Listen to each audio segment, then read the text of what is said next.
In the topmost room of the highest tower in the castle was the study of the king's wizard, Almer. The grand, book-lined room was his domain alone, not accessible even by the king, a right granted by a centuries-old agreement between Almer's magical order and the royal family. In this, Almer's private sanctum, the young Gianna worked with intense focus over a cauldron whose contents bubbled without a flame, placed in the middle of the room next to Almer's work table. Gianna moved the massive spoon with haste, gripping it with her perfectly proportioned left hand and her elongated, paddle-like right. Her two vigorous efforts caused tiny droplets of the luminescent purple liquid to hit the crowded work table where Almer checked and rechecked his calculations using a lead stylus on a parchment scroll. The table was cluttered with the tools of his trade, multiple quills and styluses, an inkwell filled with blood, a knife, a wand, and a preserved disembodied hand, piled high on one end to make room for his writing at the other. Almer did his best to ignore the splashing, but when a drop of the purple liquid landed on the corner of the parchment and started to burn through it, he looked up with annoyance. "Gianna," Almer asked, neutralizing the spreading stain using a blotter. "My sweet." Gianna continued stirring. "Gianna!" Gianna started and almost dropped the spoon into the bubbling liquid. She was dressed in a simple, shapeless work robe, yet with her abnormal large hand obscured in the folds of her humble garments, she was a breathtaking vision of beauty, with delicate features, marble-like skin, and flowing, lustrous hair that went down to the middle of her back. Gianna flipped her silken black locks from her shoulder, revealing the spot where her left ear should have been. Instead, there was nothing but a smooth, flat area of otherwise flawless skin below the hairline. "That's my bad side," Gianna said. "I could not hear you." "Not so fast," Almer said, moving a large, imaginary paddle slowly and deliberately through a giant, invisible pot in pantomime. "The contents of that pot are as precious as you, my dearest." Yes, of course," said Gianna. "Despite these inconveniences," Almer thought, "I am quite pleased with the progress of this experiment." As a wizard with an interest in necromancy, Almer was already in a forbidden area of the magical realm. This project went even further into the taboo and might have earned him the utmost respect or outright disgust of those who shared his passion for death-based magic. "They laughed at me back at the Wizarding Academy," Almer mumbled to himself, "but soon they won't be laughing after I—" Ah! Almer recoiled with a yelp as a tiny drop of the caustic magical liquid hit the back of his hand. "Damn it, Gianna! My love, slower." "Yes, Almer, I'm just excited about being healed." Gianna slowed her pace once again. "I can go outside when I'm fixed, right, Almer?" He did not look up from his calculations. Almer had brought Gianna back from the dead. That was miraculous or demonic, depending on your worldview, but it was nothing extraordinary. This was the bread and butter of necromancy. What was different, what was groundbreaking, was that Almer was not satisfied to simply reanimate Gianna. He planned to improve her, perfect her. "What was wrong with me before, Almer?" Gianna asked. "Is it odd that I still cannot remember?" Almer put down his stylus. "You were disfigured, my wife," he said, as if speaking to a child, "and this made you unhappy and feeling unworthy of love." A look of skepticism or concern flashed across Gianna's face. She then went back to her stirring. "Each time we repeat the process, the flaws get smaller and less noticeable, and you open up more and more," Almer continued. "Soon we'll have you whole, happy, and in complete symmetry, even better than you were before." Almer felt bad about lying to her. Gianna had been neither his wife nor his love when she first started working for him as an apprentice. She was beautiful, but cold, and focused on nothing but her studies and the acquisition of magical knowledge. Almer was in a constant state of distraction around Gianna, which had turned to frustration when she had sidestepped his advances. Gianna, the original Gianna, had been killed when his magical kiln exploded. That accident was due to a simple miscalculation that Almer realized might have been due to his mind being elsewhere. After the accident, Almer felt immense loss, then guilt, but, in short order, a growing sense of excitement and possibility. "She would have fallen in love with me in time, no doubt," Almer thought. "Yet the tragedy of her death has given birth to new love and the magical breakthrough we will see before us soon." Almer had a plan that had never before been executed in the history of magic. He would not just bring a person back from the dead, he would also adjust their personality and appearance in the process. Specifically, he would make Gianna as besotted with him as he was with her. He would also get rid of her horrid birthmark, the shape of a small white hand on her left cheek, which marred her otherwise perfect face.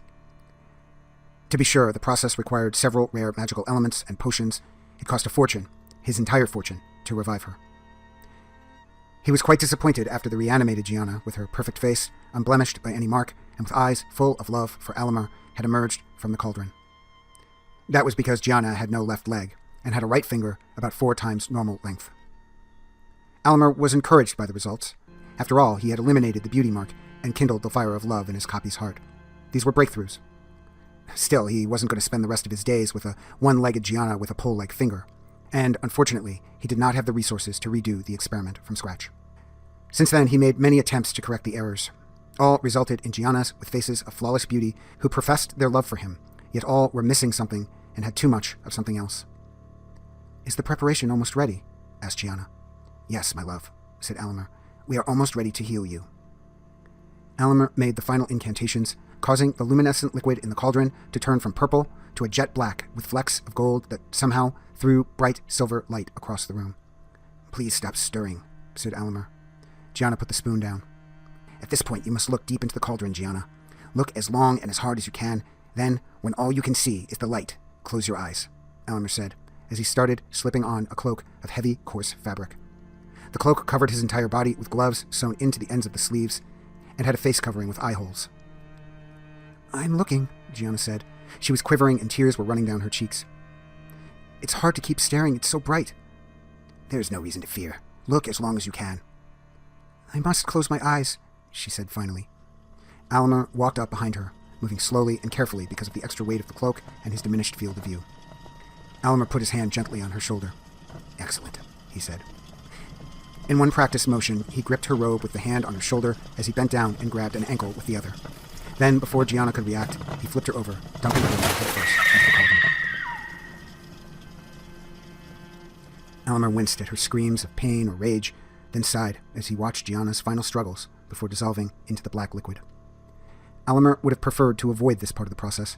Still, the elements and potions cost all the money he had. He had no choice but to reuse the raw materials. Alimer flipped an immense hourglass on his work table, filled with golden, glowing sand, which caused the enchanted spoon that Gianna had been using to rise up and stir the cauldron on its own. "Hopefully this will finish it," thought Alimer. "If my calculations are correct, this will be the last perfect Gianna." Alimer threw off the weighty, uncomfortable cloak, stretched, and yawned. He'd been working for 14 hours straight, and it would be several more before the process was ready to begin again. Alimer trudged over to a small bed at the far side of the workroom.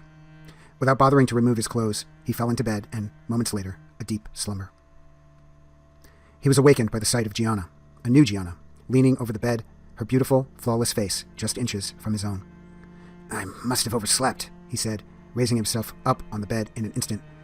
"My darling, my Gianna, let me have a look at you." The Giannas would always emerge from the cauldron without clothes, but this one had dressed herself in a robe and cloak. "Have you?" Alimer asked. "Are you?" "Yes, Alimer," the new Gianna answered. "I've done a thorough check. My body has nothing missing, nothing marred, nothing too large." "Truly? My gods, we've done it," Alimer said in wonder, then in glee. "We've actually done it!" Tempering his excitement, he asked, "Gianna, do you love me?"